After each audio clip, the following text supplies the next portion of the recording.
I'm Corbett Wall with USDA Livestock and Grain Market News, here with your weekly feeder and stocker cattle market summary for the week ending April the 19th, where we had yearling feeder cattle selling $3 to $7 lower, calves selling fully $5 to $10 lower, and a lot of spots as much as $20 lower on those fleshy new crop ballers there, weighing up even up to 600 pounds and over, not just on the peewees that are easily that much lower, but a lot of 5-weight calves that much lower. But you know, it just started out that way right off the bat there. A lot of it continued from last week with a lot of the weather concerns. It's been cool and cloudy and wet and damp and cold and snowy up north, and just we needed something to pop this grass.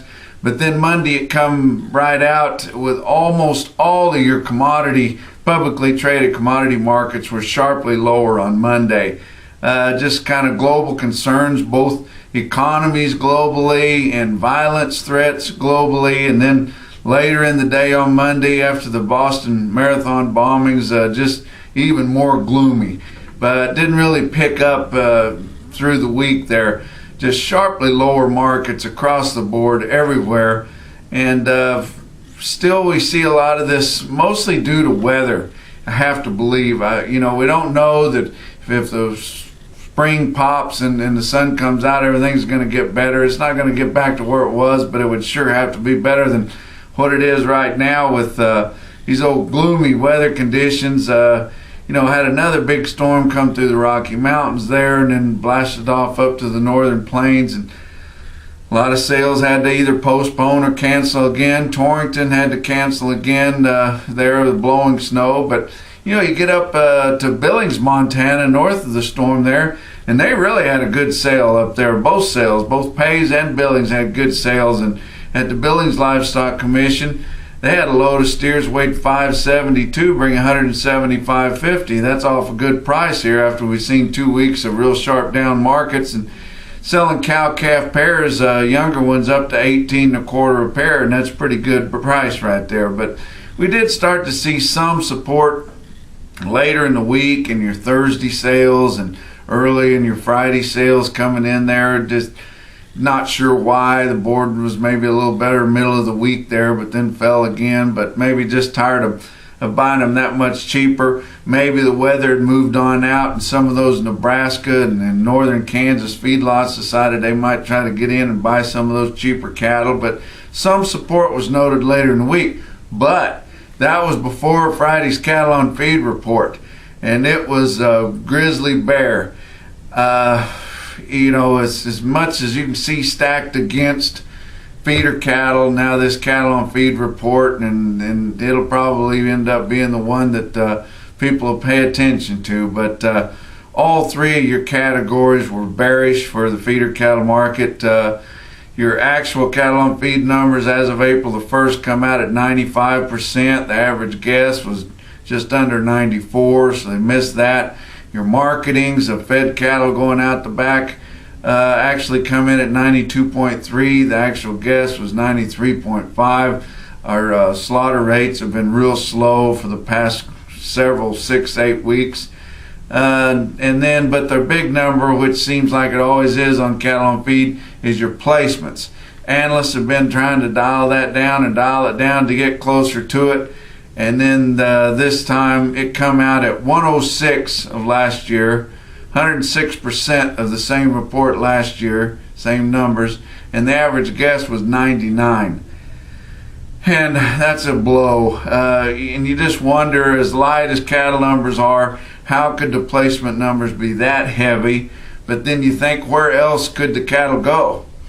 There's coming into this spring, hardly any graze out wheat to speak of. Basically no graze out wheat to speak of. Nobody had any grass or stockpiled grass or anything of any kind. Maybe down in the southeast in some places where they had some early grass come on, but basically there's no other place for those cattle to be. And guys had to wean their calves early to try to save the cows and save their grass. Those calves had to go somewhere. In your major grazing areas, you couldn't send any calves out any stockers out early because it'd been so cold, the grass hasn't popped yet, and a lot of places didn't have any water to drink. There was no any other place for those cattle to be. Numbers are still tight.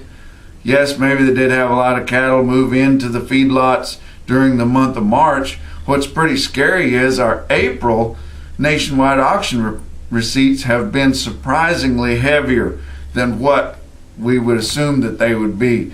You know, we've had big runs, Oklahoma City, Joplin, and places, just regular sized sale barns, especially, you know, through the lower Midwest and moving on east there.